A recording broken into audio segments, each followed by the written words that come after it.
আলহামদুলিল্লাহ, আজকে ৯০তম জুমা, সিরাত পর্ব ৩৯। আজকে রবিউল আউয়ালের ২ তারিখ। গত রবিউল আউয়ালে আমরা রাসূলের জীবনে শুরু করেছিলাম। ধারাবাহিকভাবে আলোচনা চলতেছিল।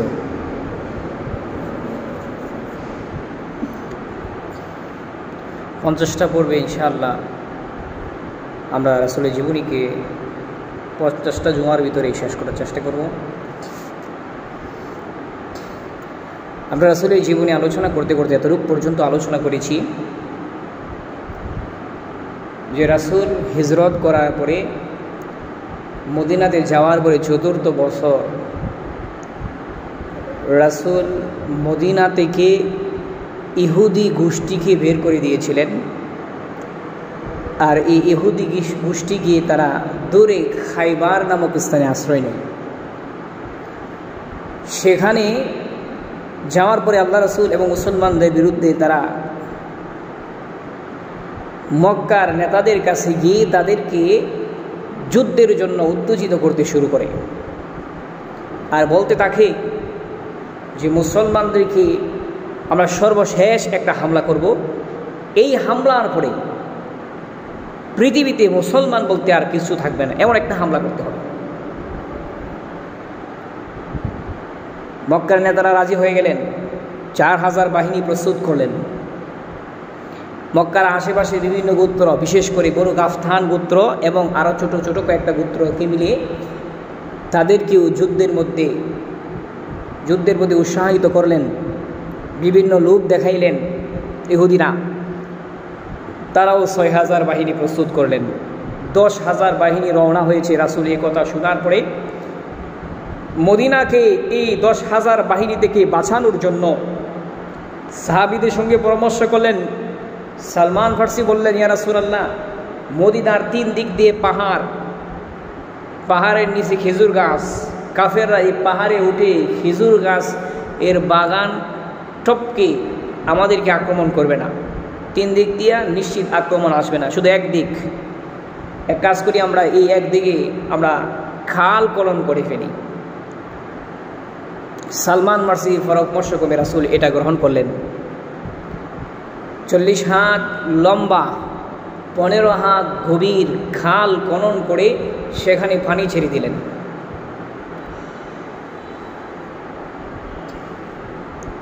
এরপরে ওই ইহুদিরা ১০,০০০ বাহিনী মদিনাতে প্রবেশ করবে। আয়েশা দেখে খাল, হতবাক হয়ে গেছে। তারা বুঝতেও পারে নাই এমন একটা বাধার সম্মুখীন তারা হবে। যদি আগে জানতো খাল সেখানে আসে, খাল পাড়ি দিয়ে মদিনাতে প্রবেশ করতে হবে, তাহলে তো অন্য প্রস্তুতি গ্রহণ করতো। এই হাতি ঘোড়া এই বাহিনী নিয়ে আসতো না। তারা হতভম্ব হয়ে পড়ল আর বলতে লাগলো, এমন প্রতিরক্ষা ব্যবস্থা আরবের মধ্যে নতুন। আরবের মানুষ এরকম প্রতিরক্ষা ব্যবস্থা আগে কখনো দেখে নাই। মূলত সালমান ফার্সির বাড়ি ছিল পারস্য, সেখান থেকে উনি দেখে এরপরে এই পদ্ধতিটা রাসূলকে জানিয়েছিলেন। আমরা এতটুকু আলোচনা করেছি। এরপরে কাফেররা মদিনাতে প্রবেশ করবে কিভাবে? সাহাবায়ে কেরাম খালের ওই পারে ছোটো ছোটো দেওয়াল নির্মাণ করছে। এই দেওয়ালের নিচে তারা বসে আছে। যেই তারা খালের মধ্যে নামতে চায় তারা তীর নিক্ষেপ করে। মুসলমানরা তীর মারে, খালের কাছে নামতেই দেয় না। অনেক চেষ্টা করলেন যে তারা খালের মধ্যে নেমে এরপরে সাঁতরে আসবে, এটাও সহজ ছিল না। সব চেষ্টা ব্যর্থ হয়ে যায়। সাহাবীরা দূর থেকে তীর নিক্ষেপ করে, তারাও তীর নিক্ষেপ করে। তীর নিক্ষেপের ফলে মোট ১৬ জন মারা যায়। কাফিরদের ১০ জন, মুসলমানদের ৬ জন শাহাদাত বরণ করে। এই যুদ্ধের মধ্যে মাত্র ১৬ জনই মারা যায়। এরপরে কাফেররা খালের ওই পারে তাঁবু টেনে তারা পরিকল্পনা করে কি করা যায়।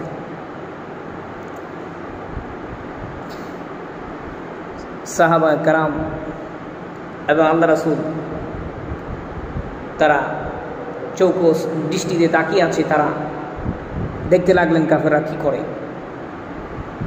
তাদেরকে খাল থেকে ফিরানোর জন্য সাহাবায়ে কেরাম রাসূল সেখানে উপস্থিত হয়, যেই কারণে সাহাবেরা এবং কেউ এখান থেকে যাইতে পারতেছে না। আসরের সময় হয়ে গেছে, আসরের নামাজ কাজা হয়ে গেছে রাসূলের সাহাবীদের দিনকে রক্ষা করতে গিয়ে। আল্লাহ রাসূল সাল্লাল্লাহু আলাইহি ওয়াসাল্লাম তখন বদদোয়া করলেন যে আসরের নামাজ যাদের জন্য আল্লাহ কাজা হলো, এদের কবরগুলো, এদের পরিবারগুলোকে আল্লাহ এদেরকে তুমি আগুনে জ্বালিয়ে দাও। আল্লাহ রাসূল বদদোয়া করলেন তাদের ব্যাপারে।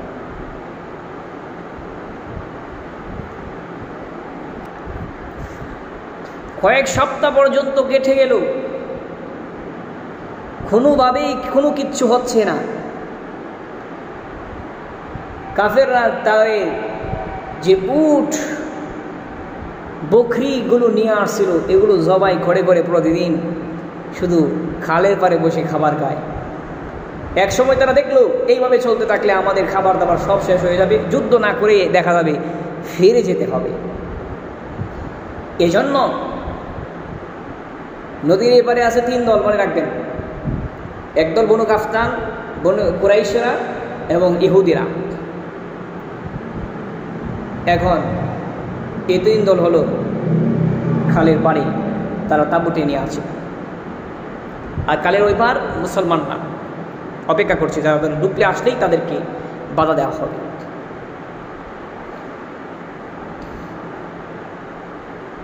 আর মুসলমানদের পিছনে হলো, মুসলমানদের পিছনে কি ছিল?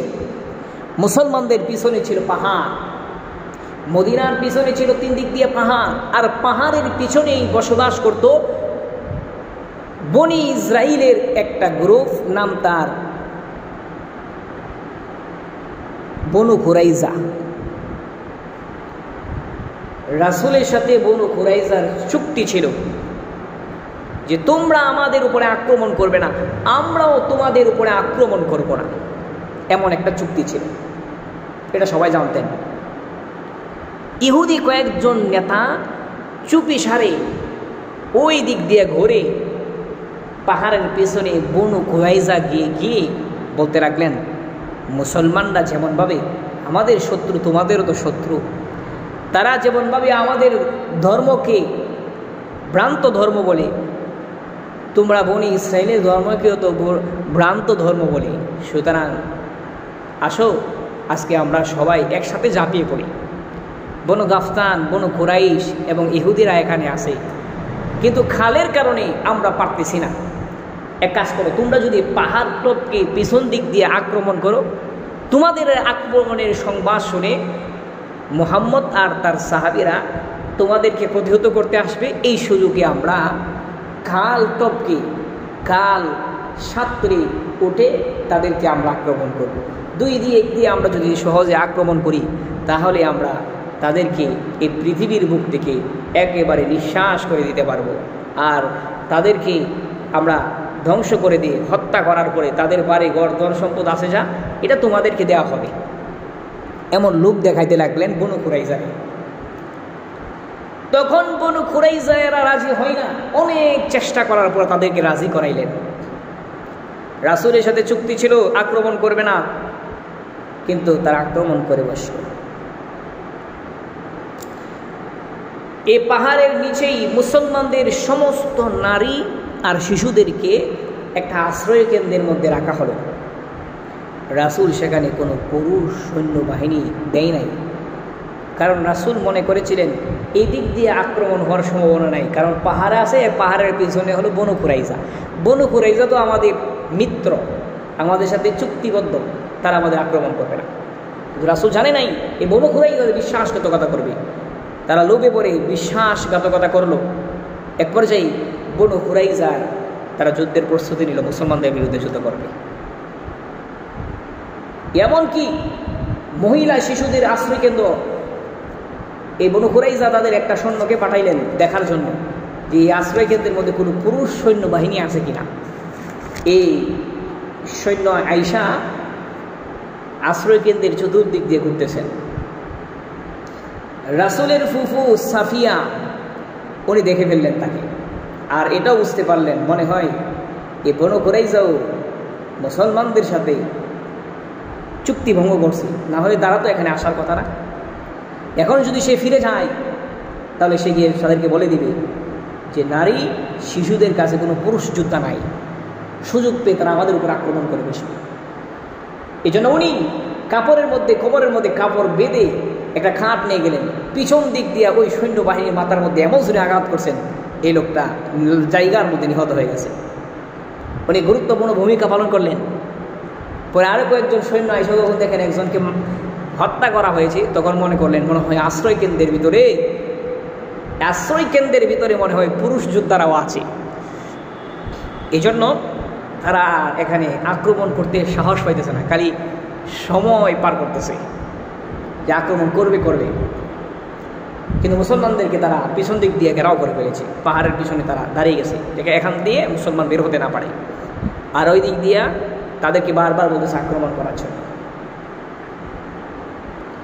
আল্লাহ রাসূলের কানে সংবাদ পৌঁছে গেল যে পাহাড়ের পিছনে বনু কুরাইজা আছে, এই বনু কুরাইজা মুসলমানদের সাথে তারা যে চুক্তি ছিল এই চুক্তি ভঙ্গ করেছে, বিশ্বাসঘাতকতা করেছে, তারাও মুসলমানদেরকে আক্রমণ করতে চায়। এটা যখন মুসলমান এবং সাহাবীরা সবাই এটা তাদের কাছে এই সংবাদ পৌঁছে গেল, এমন ভয় পাইলেন শেষ, আর মনে হয় আমাদের আর রক্ষা নাই। সাহাবীরা এবং মুসলমানরা অনেক ভয় পেয়ে গেলেন। আল্লাহ পাক রব্বুল আলামিন সেই কথাগুলি, সাহাবীদের অবস্থা তখন কি হয়েছিল সেই কথাগুলোই আল্লাহ সূরাতুল আহজাব হলো খন্দকের যুদ্ধ, সূরার নামে দিয়ে দিলেন খন্দক, এখানে আলোচনা করেছেন। আল্লাহ বলেছেন ইয জাউকুম মিন ফাওকিকুম ওয়া মিন আসফালি মিনকুম, স্মরণ করুন ওই সময়ের কথা যখন আপনাদের উপরে সাহাবায়ে কেরামের উপরে নবী, স্মরণ করুন ওই সময়ের কথা যখন আপনাদের উপরে পাহাড়ের উপর থেকে অর্থাৎ বনু কুরাইজা আক্রমণের ভয় আসতেছিল, আবার কালের ওই পার থেকে মক্কার কাফেররা তারাও আক্রমণের ভয় আপনাদের কাছে আসছিল। আপনাদের অবস্থা তখন কেমন ছিলেন? ওয়াইদ জাগাতিল আবসারু ওয়া বালাগাতিল কুলুবুল হানাজির, আপনাদের ভয়ে আপনাদের তোমাদের চোখগুলো বড় বড় হয়ে গিয়েছিল। ওয়া বালাগাতিল কুলুব, এবং তোমাদের কুলুবুল হানাজির, তোমাদের প্রাণ অষ্টাগত বের হয়ে যাওয়ার উপক্রম হয়েছিল। ওয়াতাজুন্নুনা বিল্লাহি জুনুনা, তোমরা আল্লাহর সম্পর্কে বিরূপ ধারণা করছিলে যে আল্লাহ সাহায্যের কথা বলল কিন্তু সাহায্য করলো না। আজকে আল্লাহ আমাদেরকে বিপদের মধ্যে ফালায়া দিল, দুই দিক দিয়ে শত্রু আক্রমণ করবে অথচ আল্লাহর কোনো সাহায্য নাই। হুনালিকা বুতুলিয়াল মুমিনুনা ওয়া যুলজিলু জিলজালান শাদীদা, আল্লাহ বলেন মুমিনরা পরীক্ষার মধ্যে পতিত হয়েছে, তারা ভীষণভাবে প্রথমকৃত হয়েছে। وَإِذْ يَقُولُ الْمُنَافِقُونَ وَالَّذِينَ فِي قُلُوبِهِم مَّرَضٌ مَّا وَعَدَنَا اللَّهُ وَرَسُولُهُ إِلَّا غُرُورًا, মুনাফিকরা এবং দুর্বল ঈমানদাররা বলতে শুরু করে দেয় মা ওয়াদানা আল্লাহু ওয়া রাসূলুহু ইল্লা গুরুরা, আল্লাহ এবং তার রাসূল যে ওয়াদা করেছিল সেই ওয়াদা মিথ্যা ছাড়া আর কিছুই না। ওয়াইজ ক্বালাতিত তাইফাতুম মিনহুম ইয়া আহলা ইয়াসরিব লা মুকামা লাকুম ফারজিউ, তখন মুসলমানদের একটা দল মুনাফিকদের একটা দল তখন বলতে লাগলো চলো চলো তোমরা সবাই বাড়ি ফিরে যাও, এখানেই থাকলে তোমাদের কোনো কিছুই হবে না, তোমাদের কোনো স্থান নেই, সুতরাং এখানে থাকলে তোমরা বেশি ফিরতে পারবে না, চলো। ওয়ায়াস্তাদিরুনা ফারিকুম মিনহুম নাবিয়্যা ওয়া ইয়াকুলুনা ইল্লা বুয়ুতানা আওরাতুন ওয়া মা হিয়া বিআওরাতিন ওয়া ইউরিদু ইল্লা ফিরারা, একদল গিয়া নবীর কাছে অনুমতি চাইলো আমাদের বাড়ির মধ্যে শত্রুরা মনে হয় আক্রমণ করবে, আপনি তাড়াতাড়ি করে আমাদেরকে অনুমতি দিন, আমরা বাড়িতে গিয়ে আমাদের শিশু সন্তানদেরকে নিরাপত্তা দিতে চাই। মূলত তাদের শিশু সন্তানরা আশ্রয় কেন্দ্রের মধ্যেই নিরাপদে ছিল, তারা শুধু পলায়ন করতে চাইছিল। কাফেরদের অবস্থা এমন ছিল যে তারা, মুসলমানদের অবস্থা এমন ছিল যে তারা ভয়ে দিক বিদিক ছুটাছুটি করা শুরু করে দিল। আল্লাহ রাসূল সাল্লাল্লাহু আলাইহি সাল্লাম তখন পদক্ষেপ গ্রহণ করলেন। যখন শুনলেন বনু খুরাইজা তারা বিশ্বাসঘাতকতা করেছে, মুসলমানদেরকে আক্রমণ করবে, সাহাবীদের একটা দলকে পাঠিয়ে দিলেন নারী শিশু যেখানে আছে এই আশ্রয় কেন্দ্রকে পাহারা দেওয়ার জন্য। আর সাহাবীদের সাথে পরামর্শ করতে বসলেন, সাহাবীরা শোনো, একটা কাজ করি, বনু গাফতান লোকেরা আমাদের খালের পাড়ে আছে তিনটা দল, একটা ইহুদি, কুরাইশ, আর একটা কে বনু গাফতান। বনু গাফতানের লোকেরা এরা ছিল লোভী প্রকৃতির মানুষ। আল্লাহর হাবিব সাহাবীদেরকে বললেন, সাহাবীরা শোনো, আমরা যদি তাদেরকে লোভ দেখাই, তাদের নেতাদের কাছে গিয়ে আমরা বলবো মদিনার মধ্যে যত ফসল হয় এ ফসলের মধ্যে 3 ভাগের 1 ভাগ ফসল তোমাদেরকে এবছর দেওয়া হবে, তোমরা আমাদেরকে যুদ্ধ করে তোমরা চলে যাও, তাহলে দেখা যাবে 6000 বাহিনী মাইনাস হয়ে গেছে, 10,000 বাহিনী থেকে থাকবে কত 4000, এই চাইতে কিছু বেশি। আর এই 4000 বাহিনীকে সাথে আমরা 10,000 আছি, আমরা তাদের সাথে মোকাবেলা করা আমাদের জন্য সহজ হয়ে যাবে। তখন সাহাবায়ে কেরাম 2 ভাগ হয়ে 1 ভাগ পিছন দিক দিয়ে আর 1 ভাগ সামনে দিয়ে প্রতিহত করতে পারবে। অনেক সাহাবায়ে কেরাম বলেন, ইয়া রাসূলুল্লাহ, আপনার এই প্রস্তাবটা কি আল্লাহর পক্ষ থেকে বিধান? যদি আল্লাহর পক্ষ থেকে সিদ্ধান্ত হয় তাহলে আমাদের আপত্তি নেই, আর যদি আল্লাহর পক্ষ থেকে সিদ্ধান্ত না হয়, শুধুমাত্র আপনি আমাদেরকে বাঁচানোর জন্য এমন পদক্ষেপ গ্রহণ করেন রাসূল, তাহলে বলি এমন পদক্ষেপ গ্রহণ করব না, আমরা আমাদের একটা ফসলের দানাও তাদেরকে দেব না। বনু গাফতান আমরা মক্কাতে থাকা অবস্থায় তারা কোনোদিন মক্কাতে থাকা অবস্থায় একটা দানাও নেওয়ার সাহস পাইত না। আজকে এই বনু গাফতানকে আমরা অত সহজেই দিয়ে দিব? এরা আমাদের চোখ তুলে তাকানোর সাহস পাইত না। বনু গাফতান ভীতু প্রকৃতির লোক, লোভী প্রকৃতির লোক, এদেরকে এত বড় অফার দেওয়া যায় না। আজকে আমরা বিপদে পড়েছি, এই জন্য তারা আসছে আমাদের বিরুদ্ধে যুদ্ধ করার জন্য। কথায় আছে না, গাতার মধ্যে পড়লে পিঁপড়াও হাতিকে লাথি মারে। বনু গাফতান এরা তো সবসময় আমাদের নিচু প্রকৃতির লোক ছিল। সাহাবায়ে কেরাম বললেন, ইয়া রাসূলুল্লাহ, এমন পদক্ষেপ নেওয়ার দরকার নাই, আমরা তাদের বিরুদ্ধে যুদ্ধ করতে প্রস্তুত আছি। আল্লাহ তাআলার কাছে আল্লাহ রাসূল সাহায্য কামনা করলেন।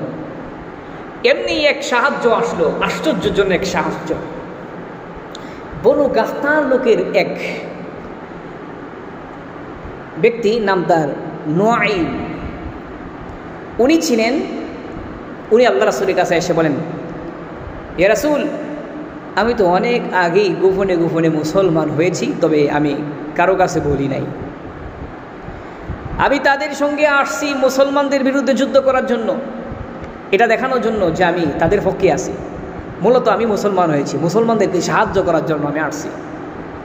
বনু গাফতানের এই লোক আয়েশা যখন রাসূলকে কথা বললেন আর বললেন, ইয়া রাসূলুল্লাহ, আপনি আমাকে হুকুম করুন, আমি কি সাহায্য করতে পারি এখন? রাসূল বললেন, তুমি তো একা তাদের সাথে লড়াই করতে পারবে না, এক কাজ করো, এই তাদের মধ্যে ফাটল সৃষ্টি করে দাও, ফাটল সৃষ্টি করে দাও। এবার নুআইম করলেন কি, ফাটল সৃষ্টি করার জন্য সর্বপ্রথম নুআইম চলে গেলেন বনু খুরাইজা, মক্কার মদিনার পাহাড়ের পিছনে যারা মুসলমানদের সাথে চুক্তি ভঙ্গ করছে, এই বনু খুরাইজার কাছে গেলেন, গিয়ে বললেন, তোমরা যে মুহাম্মদের সঙ্গে চুক্তি ভঙ্গ করলা, তোমরা যে মুহাম্মদের সঙ্গে চুক্তি ভঙ্গ করলা,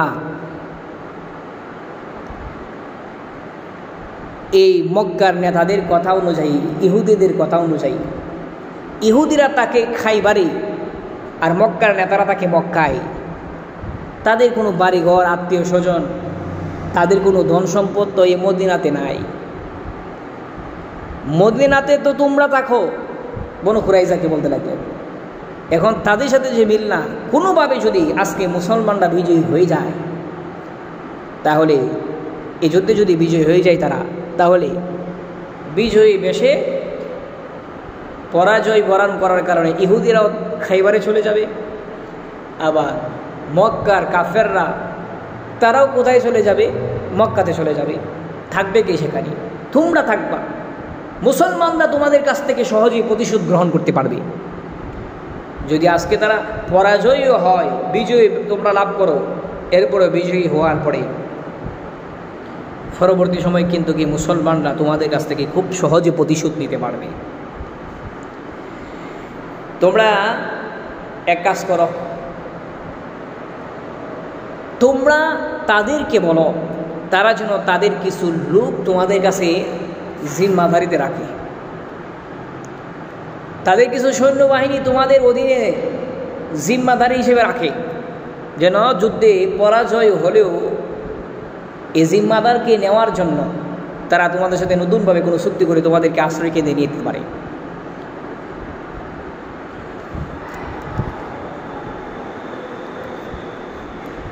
তখন বনু কুরাইজার লোকেরা বলতে লাগলেন, হ্যাঁ আপনার কথা তো ঠিক, আমরা এই কাজটাই করব। এরপরে দেরি না করে সাথে সাথে নুআইম চলে গেলেন কুরাইশ নেতাদের কাছে, গিয়ে বলতে লাগলেন, আমি তো আপনাদের কল্যাণ কামনা করি সবসময়, আপনারা যে বনু কুরাইজাকে বিশ্বাস করলেন, এরা মুহাম্মদের সাথে চুক্তিভঙ্গ করছে, হতে পারে আপনাদের সাথেও চুক্তিভঙ্গ করবে। আমি তো শুনছি তারা মুহাম্মদের সাথে নতুন করে একটা চুক্তি করছে, যে মুহাম্মদের সাথে চুক্তি ভঙ্গ করার কারণে তারা লজ্জিত হয়েছে এবং নতুন করে চুক্তি করছে। আর মুহাম্মদ তাদেরকে বলছি, আপনাদের নেতা কিছু নেতাদেরকে জিম্মাদারের ওসিলাই দিয়ে তাদের কাছে নিবে এবং নিয়ে তারা মুসলমানদের হাতে তুলে দিবে আর এই নেতাদেরকে হত্যা করবে। সুতরাং যদি আপনাদের কাছে কোনো জিম্মাদারি চাই, কোনো কিছু লোক জিম্মাদারি হিসেবে তারা চাই, তাহলে আপনারা কিন্তু তাদের হাতে কোনো জিম্মাদার তুলে দিবেন না। দিছে গাছ লাগায়। নুআইম এ কথা বলার পরে এরপরে বনু কুরাইজা মদিনার পেছন দিক দিয়ে ফত্ব বাড়াইলেন। না, কুরাইশরা বনু কুরাইজার কাছে পত্র বাড়াইলেন, এক কাজ করো, তোমরা আক্রমণ করো আজকে। সেদিনটা ছিল শনিবার, তো তোমরা আক্রমণ করো। তারা পাল্টা পত্র পাঠাইল, আমরা আক্রমণ করব না, আজকে তো শনিবার। ইহুদিরা শনিবারে আক্রমণ করে না, শনিবারে তারা আক্রমণ করে না। জানো নাই অতীতে একদল লোকের কি শাস্তি হয়েছিল এই শনিবারে? ইহুদিরা শনিবারে হলো ইহুদিদের ইবাদতের দিন, এই দিনে তারা আক্রমণ করে না। বনি ইসরাইলের ইবাদতের দিন বনি ইসরাইল কী করে না? আক্রমণ করে না। রবিবারেও আমরা আক্রমণ করব না, তোমরা তোমাদের কিছু লোককে আমাদের কাছে জিম্মাদারিতে দিতে হবে, এর ফলে আমরা আক্রমণ করব। যখন এই সিটি মক্কার কুরাইশরা দেখলো, তখন সবাই বলতে লাগলো, নুআইম তো সত্য কথাই বলছে, এরা জিম্মাদারির উসিলায় নিয়ে মুসলমানদের হাতে আমাদের নেতাদের তুলে দিবে আর নেতারা আমাদেরকে হত্যা করবে।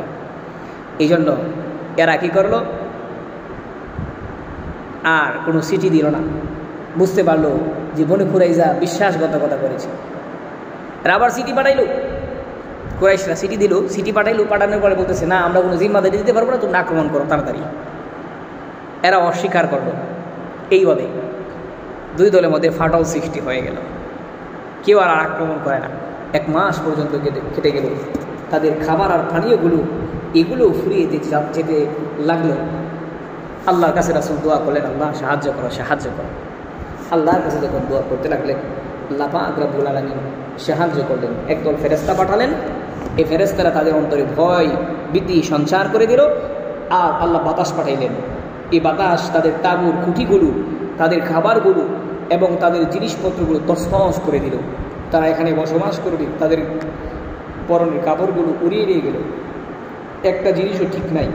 এটাই আল্লাহ কোরআনে সূরা আহজাবের মধ্যে বলতেছেন, ইয়া আইয়ুহাল্লাযীনা আমানু যকুরু নি'মাতাল্লাহি, সূরা আহজাবের 9 নম্বর আয়াতে, তোমরা ওই নিয়ামতের কথা স্মরণ করো, ইয জাআতুকুম জুনুদুন ফাআরসালনা আলাইহিমুর রিহা, তোমাদের শত্রুদের উপরে মহান আল্লাহ বাতাস প্রেরণ করেছেন।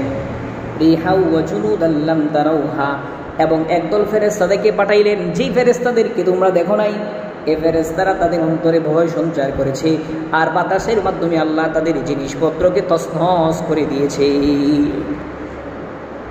এদিন রাত্রি তারা সিদ্ধান্ত নিল আর যুদ্ধ নয়, তাড়াতাড়ি করে এখান থেকে পালাও, না হয় সকালে মুসলমানরা আমাদের এই অবস্থা দেখে আমাদের যুদ্ধের সরঞ্জাম সব বাতাস উড়ে নিয়ে গেছে, এই অবস্থায় দেখলে তারাই খাল ডিঙ্গায় আসবে আমাদেরকে মারার জন্য। এরপরে বনু গাফতান আর সবাই দৌড়ে পলাতে লাগলো। এটাই ছিল কাফিরদের সর্বশেষ আক্রমণ, এরপর আর কোনোদিন আক্রমণ করে নাই।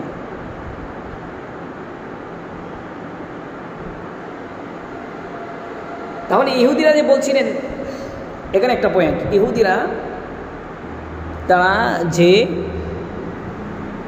তাদেরকে বলছিলেন শনিবারে আক্রমণ করার জন্য, এরা শনিবারে আক্রমণ করতে চাই নাই। কারণটা কি? কারণ এই শনিবারে বনী ইসরাইল কে আল্লাহ শাস্তি দিয়েছিলেন। কেমন করে শাস্তি দিয়েছিলেন? শনিবারটা ছিল ইহুদিদের জন্য, বনী ইসরাইলের জন্য একটা গুরুত্বপূর্ণ ইবাদতের দিন, গুরুত্বপূর্ণ ইবাদতের দিন। সেই দিনটাকে আল্লাহ বলেছিলেন, এই দিন তোমরা 7 দিনের মধ্যে 6 দিন কাজ করলে এই দিন কাজ করা যাবে না। এই দিনটা ইবাদতের দিন, গুরুত্বপূর্ণ দিন। সেই যুগটা ছিল দাউদ আলাইহিস সালামের যুগ। তারা বসবাস করতো একটা সাগরের পার, সাগরের পারে তাদের কাজ ছিল মাছ ধরা। আল্লাহ বলছেন 7 দিন মাছ ধরলেও এই দিনে মাছ ধরতে পারবা না। এই দিনে তারা মসজিদে জমা হয়ে জাবুরের কোরআন, দাউদের জাবুর তেলাওয়াত শুনত। একদিন আল্লাহ নিষেধ করেছেন ইবাদত করে, আল্লাহ কাজ করার জন্য নিষেধ করছে। আমাদের জন্য জুমার দিন হলো শুক্রবার, গুরুত্বপূর্ণ দিন, গুরুত্বপূর্ণ ইবাদতের দিন। এই জন্য আমাদেরকে শুক্রবারে সবচেয়ে বেশি গুরুত্ব দিতে হবে। অন্য অন্য দিন কাজকর্ম বেশি রাখলেও এই দিনে কাজকর্ম কমাই দিতে হবে। সকাল থেকে আমাদেরকে জুমার প্রস্তুতি গ্রহণ করতে হবে। যাদের মুজগুলো বড় হয়ে গেছে মুজগুলো কেটে দিবেন, হাত পায়ে নখগুলো কেটে দিবেন। জুমার জন্য আলাদা একটা পরিষ্কার কাপড় পরে কাপড় ধুয়ে আগে থেকে প্রস্তুত রাখবেন এবং আজানের সঙ্গে সঙ্গে মসজিদে আসা উচিত। এরপরে যতটুকু নামাজ আল্লাহ দিয়েছেন এতটুকু নামাজ পড়েই যাওয়া উচিত। কিন্তু আমরা অধিকাংশ মানুষই জুমার একামতের কিছুক্ষণ আগে মসজিদে আসে, নামাজ শেষ বের হয়ে পড়ে। মানে অন্য দিন যেমন জুমার দিনটা তাদের জন্য তেমন, এমন গুরুত্ব নাই। অন্ততপক্ষে এই দিনটাকে গুরুত্ব দেওয়া উচিত। আল্লাহ তো বনী ইসরায়েলকে নিষেধ করেছিলেন এই দিনে কোনো কাজকর্মই করা যাবে না, আর আমাদেরকে নিষেধ করেছেন শুধুমাত্র আজানের পর থেকে কাজকর্ম করা যাবে না। আজানের পর থেকে দুনিয়াবি কোনো কাজ করা হারাম আল্লাহ ঘোষণা করে দিলেন। আর তাদেরকে ঘোষণা করেছিলেন কারণ সেদিন তারা সকাল সকাল মসজিদে চলে যাইত দাউদ নবীর কণ্ঠে জাবুর তেলাওয়াত শোনার জন্য। এটা ছিল তাদের ইবাদত। আল্লাহ পাক রব্বুল আলামিনের পয়গম্বর দাউদ আলাইহিস সালাম তাদেরকে জাবুর তেলাওয়াত করে শোনাইতেন। দাউদ নবীর চমৎকার কণ্ঠ ছিল। আল্লাহ তাআলা যেমন পরে ইউসুফ নবীকে সুন্দর বানিয়েছিলেন, ইউসুফ নবীর সুন্দরের কথা গোটা দুনিয়ার মানুষের কাছে প্রসিদ্ধ। দাউদ নবীর কণ্ঠটাও গোটা দুনিয়ার মধ্যে চমৎকার কণ্ঠ হিসেবে প্রসিদ্ধ আছে। আল্লাহ পাক রব্বুল আলামিন দাউদ নবীকে হুকুম করে দেন প্রতি শনিবারে আপনি জাবুর তেলাওয়াত করে তাদের আপনার উম্মতকে শোনাবেন। দাউদ নবীর কণ্ঠে জাবুর তেলাওয়াত শোনার জন্য দাউদ নবীর উম্মতেরা হাজার হাজার লক্ষ লক্ষ মানুষ মসজিদে উপস্থিত হয়ে যায়। আকাশের পাখিরা যখন উড়ে যায় দাউদ নবীর কণ্ঠে জাবুরের তেলাওয়াত শোনার সঙ্গে সঙ্গে যেই পাখিগুলো খাবারের তালাশ করার জন্য বের হয়েছে, এই পাখিগুলো খাবারের তালাশ বন্ধ করে খাবারের তালাশের কথা ভুলে গিয়ে তারা মনোযোগ সহকারে যাকে যাকে পাখিগুলা মসজিদের ছাদের কুঠির মধ্যে বসে বসে দাউদের জাবুর তেলাওয়াত শুনতে থাকে। আশেপাশের জঙ্গলের পশু পাখিগুলো দাউদ নবীর মসজিদের পাশে আইসা জড়ো হয়ে যায় দাউদ নবীর কণ্ঠে জাবুর তেলাওয়াত শোনার জন্য। দাউদ নবীর মসজিদটা ছিল সাগরের পাড়ে। গভীর সমুদ্র থেকে মাছগুলো দাউদ নবীর কণ্ঠে জাবুর তেলাওয়াত শোনার জন্য প্রতি শনিবার সকাল সকাল সমস্ত মাছ, সাগরের মাছগুলো পাড়ে আইসা জমা হয়ে যাইত এবং দাউদ নবীর কণ্ঠে দাউদ জাবুর তেলাওয়াত, তারা মনোযোগ সহকারে জাবুর তেলাওয়াত শুনত। চমৎকার কণ্ঠে, এমন কণ্ঠওয়ালা আল্লাহ পাক রব্বুল আলামিন এত সুন্দর কণ্ঠের অধিকারী কোথা পৃথিবীতে আর কাউকে সৃষ্টি করে নাই, আর কখনো কাউকে সৃষ্টিও করবে না, সৃষ্টি করে নাই এবং আল্লাহ কাউকে সৃষ্টি করবে না। উম্মতি মুহাম্মদী জান্নাতে যাওয়ার পরে আল্লাহ তাদের চেহারাকে ইউসুফ নবীর মতো সুন্দর বানায় দিবেন এবং তাদের কণ্ঠটাকে আল্লাহ পাক রব্বুল আলামিন দাউদ নবীর কণ্ঠের মতো বানায় দিবেন। সুবহানাল্লাহ। দাউদ নবীর উম্মতের পেশা ছিল তারা মাছ ধরে জীবিকা নির্বাহ করত।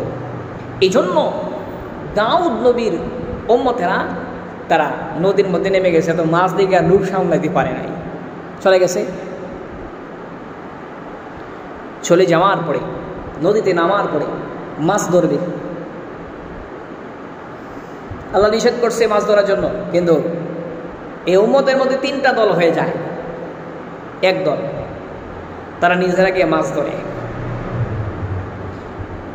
আরেক দল নিজেরা মাছ ধরে না, যারা মাছ ধরে তাদের কেউ বাধা দেয় না। আরেক দল নিজেরা মাছ ধরে না, তবে যারা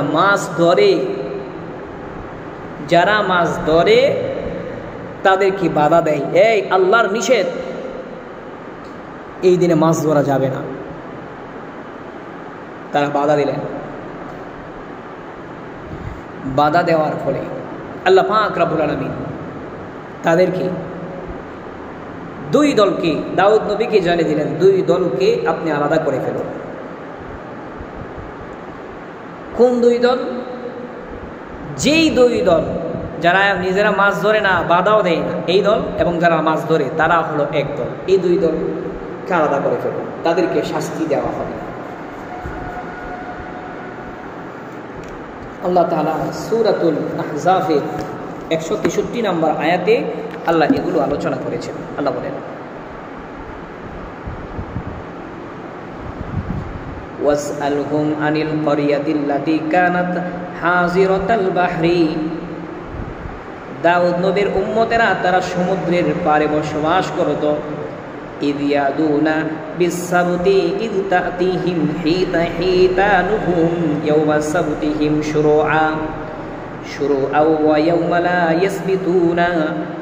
শনিবারে সমুদ্রের পাড়ে যখন মাছগুলো বেশি বেশি তাদের সামনে চলে আসে, তখন তারা আল্লাহর নিষেধকে উপেক্ষা করে তারা সীমা লঙ্ঘন করে শনিবারে মাছ ধরতে শুরু করে দেয়। ওয়ালা তা'তিহিম কাযালিকা, কারণ শনিবার ছাড়া এমনিভাবে এত মাছ সমুদ্রের পাড়ে আসে না। নাবলুহুম বিমা কানু ইয়াফসুকুন, এটা ছিল মহান আল্লাহর পরীক্ষা। ওয়া ইয ক্বালাত উম্মাতুম মিনহুম লিমা তা'iজুনা কওমান লিল্লাহি মুহলিকুনা আও মুআযিবুহুম আযাবান শাদীদা। তখন তিনটা দল হয়, একদল বাধা দেয়, আরেক দল বাধা দেয় না, নিজেরা ধরে না বাধাও দেয়, নিজেরা ধরে না বাধাও দেয় না। যারা বাধা দেয় তাদেরকে বলতে লাগলো, বাধা দেওয়ার কি প্রয়োজন, আমরা নিজেরা বেঁচে থাকলেই তো হলো। যারা মাছ ধরে তাদেরকে আল্লাহ পাকড়াও করবে। ক্বালু মা'যিরাতান ইলা রাব্বিকুম ওয়া লা'আল্লাহুম ইয়াত্তাকুন। মহান আল্লাহ পাক রব্বুল আলামিনের হুকুম পালন করার জন্য, দায় মুক্ত হওয়ার জন্যই মূলত আমরা বাধা দেই। ওয়া লা'আল্লাহুম ইয়াত্তাকুন, সম্ভবত তারা নিজেরা তাকওয়া অবলম্বন করবে। ফালাম্মা নাসু মা যুকিরু বিহি আনজাইনাল্লাযীনা ইয়ানহাউনা আনিস সুই ওয়া আখাযনাল্লাযীনা যালামু বিআযাবিন বাঈসিন বিমা কানু ইয়াফসুকুন। ফালাম্মা নাসু মা যুকিরু ফি আনজাইনাল্লাযীনা ইয়ানহাউনা। এরপরে তারা আল্লাহর হুকুমকে ভুলে যায়।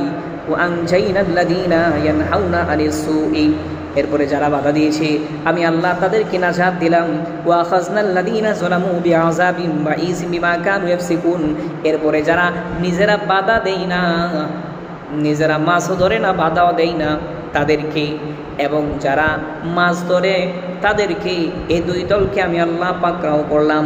ফালাম্মা আতাউ আম্মা আনহু কুলনা লাহুম কুনু কিরদাতান খাসিন, আল্লাহ বলেন এই দুই দলের ব্যাপারে আমি বললাম তোমরা ঘৃণিত বানর হয়ে যাও। তখন এই দুই দল আল্লাহর হুকুমে তারা মানুষ থেকে বানরে পরিণত হয়ে যায়। 3 দিন পর্যন্ত বানর থাকে, এই বানরের দেখার পরে তারা ধ্বংস হয়ে যায়। এখান থেকে আমাদের বড় একটা শিক্ষা, বড় একটা সবক আল্লাহ তারা আমাদেরকে দিয়েছেন। সেটা হলো বনী ইসরাইলের 3 দলের মধ্যে 2 দল ধ্বংস, যারা নিজেরা বাধা দেয় নাই আবার নিজেরা অপরাধও করে নাই, তারাও অপরাধের সমান। এই উম্মতি মুহাম্মদের মধ্যে আমরা 3 দল। একদল আছে নিজেরা গুনার মধ্যে লিপ্ত, আরেক দল আছে যে আমরা নিজেরা গুনাহ করি না, তবে যারা গুনাহ করে প্রকাশ্যে তাদেরকে বাধাও দেব না। আমাদের কি, তারা তাদের গুনার কারণে তারা তাদের শাস্তি পাবে, তারা শাস্তি পাবে। আমাদের কি, এমন যারা বলে তারা। আরেক দল আছে বাধা দেয়, যারা বাধা দেয় এরাই হলো প্রকৃত মোমেন, আর যারা বাধা দেয় না তারা অপরাধকারীদের সমান। আমাদের মধ্যে অনেকে আছে 5 ওয়াক্ত নামাজ পড়ে, দিনকে যথাযথ মানার চেষ্টা করে, কিন্তু নিজের পরিবারের মধ্যে ঘরের ভিতরে কেউ নামাজ পড়ে না, বাধাও দেয় না, নামাজ পড়ে না। আমরা নিজেরা টিভি দেখি না, কিন্তু ঘরের মধ্যে টিভি ফিট করে রাখছি। নিজের ঘরের লোকেরা টিভি দেখে,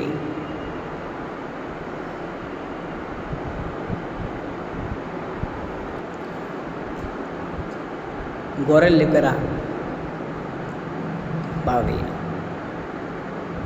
আমি 5 ওয়াক্ত নামাজ পড়ি, আমার ঘরের আমার স্ত্রী আমার মেয়ে এরা যেভাবে মনে চায় সেভাবেই ঘর থেকে বের হয়ে পড়ে পর্দা ছাড়া, আমি বাধা দিই না। তারা পর্দা লঙ্ঘন করি, যে অপরাধ করলো আমি বাধা না দেওয়ার কারণে আমরাও সেই অপরাধের অন্তর্ভুক্ত হইলাম, আমরা এই কবিরা গুনাহ করার অন্তর্ভুক্ত হইলাম।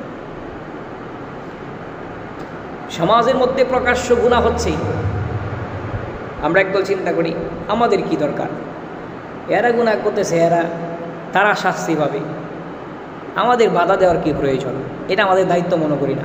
অথচ আল্লাহ কোরআনে বলেছেন তোমরা সৎ কাজের আদেশ, অসৎ কাজের নিষেধ করো। নিষেধ মানে তাদেরকে বাধা দাও, বন্ধ করে দাও তাদের এই গুনার অপরাধগুলি। প্রকাশ্য নাচ গান হচ্ছে, প্রকাশ্য সমাজের মধ্যে যখন নাচ গান হয় আমরা একদল চিন্তা করি আমাদের বাধা দেওয়ার কি প্রয়োজন, বাধা দিলে গিয়ে ঝগড়াঝাটি হবে, দরকার কি এগুলো, এরকম পেশাল দরকার তো নাই, এমন ঝামেলার মধ্যে আমরা যাইতে চাই না। আল্লাহ জানিয়ে দিলেন যদি তোমরা প্রকাশ্য গান বাজনা হইলে যদি বাধা না দেও, তারা গান বাজনা করে যে অপরাধ করলা, তোমরা বাধা না দেওয়ার কারণে তাদের সমান অপরাধ করলা, তোমার ইবাদত কোনো কবুল হবে না। প্রকাশ্য জুয়া খেলা হয়, প্রকাশ্য ক্যারাম বোর্ড খেলা হয়, প্রকাশ্য লড্ডুবাজি খেলা হয়, প্রকাশ্য ক্রিকেট ফুটবল বাজি খেলা হয়। যে সমাজে এরকম হবে, এই সমাজে মানুষ বাধা দিতে হবে, না হয় তারা এই জুয়া খেলে যে অপরাধ করলো আমরা জুয়া না খেলেও সেই সমান অপরাধের অন্তর্ভুক্ত হব। মনে রাখবেন প্রকাশ্য সুদের ব্যবসা হয় সমাজে, গরিব ধ্বংস করে ফেলতেছে। যদি এমন হয় তাহলে বাধা দিতে হবে। নিজেরা সুদ খাবো না, সুদ করদেরকে বাধা দিব, যারা যারা সুদ না খায়। সমাজের মধ্যে সুদের ব্যবসা করতে পারবা না, এটা আল্লাহর নিষেধ। যদি আমরা বাধা না দিই তাহলে তারা সুদ কি যে অপরাধ করলো, বাধা না দেওয়ার কারণে আমরা সেই অপরাধ করলাম।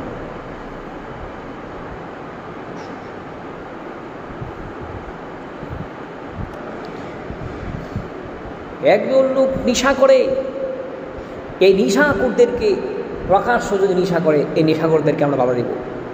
সমাজে তুমি নেশা করতে পারবে না, না দিলে আমরা তাদের সমান অপরাধ হব। এমনভাবে ঘুষখোরদের বিরুদ্ধেও আপনাদেরকে স্বয়ংক্রিয় হতে হবে। মনে রাখবেন, আমরা যদি একজন মানুষ গুনাহ কাজে বাধা দিতে চাই, তাহলে আমাদের উপরে বিপদ আসবে। আসবে কি না? আসবে। আল্লাহ তাআলা বলেন, ওয়াতাওয়াসাউ বিল হাক্কি ওয়াতাওয়াসাউ বিস সাবর।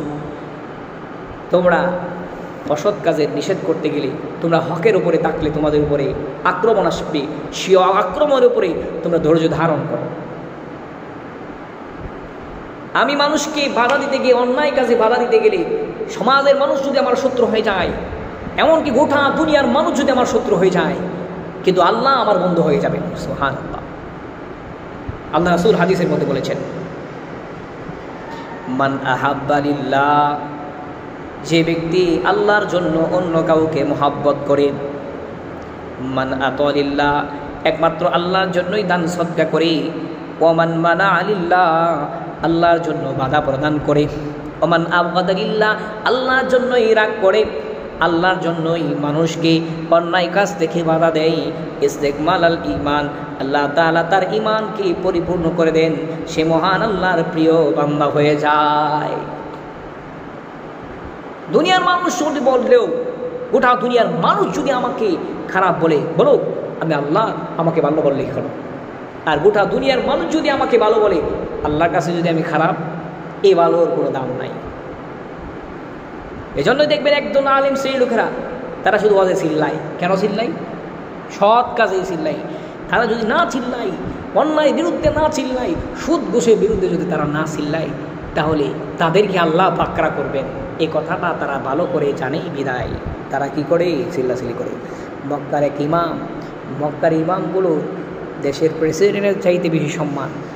এত বড় সুযোগ সুবিধা, এত বেশি সুযোগ সুবিধা, এত সুখে থাকার পরেও দেখবেন কিছুদিন আগে, কয়েক বছর আগে মক্কার এক ইমাম সরকারের বিরুদ্ধে নানান কথা বলা শুরু করছে। কেন কথা বলা শুরু করছে? কারণ এই সরকারকে বাধা দিতেছে, সরকার যে অন্যায়গুলো কাজ করতেছে, সিনেমা হল বানাইতেছে, বাধাইছে, এই জন্য সরকার তাকে জেলখানায় বন্দি করে রাখছে। উনি এই কথা ভালো করেই জানেন, যদি সরকার আমাকে জেলখানার মধ্যে বন্দি করো, আমি সরকারের কাছে খারাপ হইলেও আমি আল্লাহর কাছে প্রিয় হয়ে যাব। এজন্যই উনি সরকারকে বাধা দিয়েছে। এজন্যই আলেমরা তাদের বিরুদ্ধে কথা বলে। সমাজে এক শ্রেণীর মানুষ এমন হতে হবে যারা অন্যায়ের বিরুদ্ধে সবসময় লড়াই করার জন্য প্রস্তুত থাকবে। তাহলেই এদেশের মধ্যে শান্তি ফিরে আসবে, তাহলেই এদেশের মধ্যে, এই মুসলমানদের দেশের মধ্যে শান্তি আসবে। যদি না করি, শুধু নিজেরা মসজিদে বসে তফজি টিভি, নিজেরা বসে মসজিদের মধ্যে আমরা বসে তফজি টিভি আর চিন্তা করি গোটা দুনিয়ার মানুষে এরা গুনার মধ্যে লিপ্ত হলে আমার কি? মনে রাখবেন, আল্লাহ আপনাকে আগে ধ্বংস করবেন, এরপরে তাদেরকে ধ্বংস করবেন। এই জন্য সবসময় আমরা এমন মন মানসিকতা নিয়ে চলতে হবে যে মানুষকে অন্যায়ের কাজে, প্রকাশ্য অন্যায় কাজ দেখলে বাধা দিতে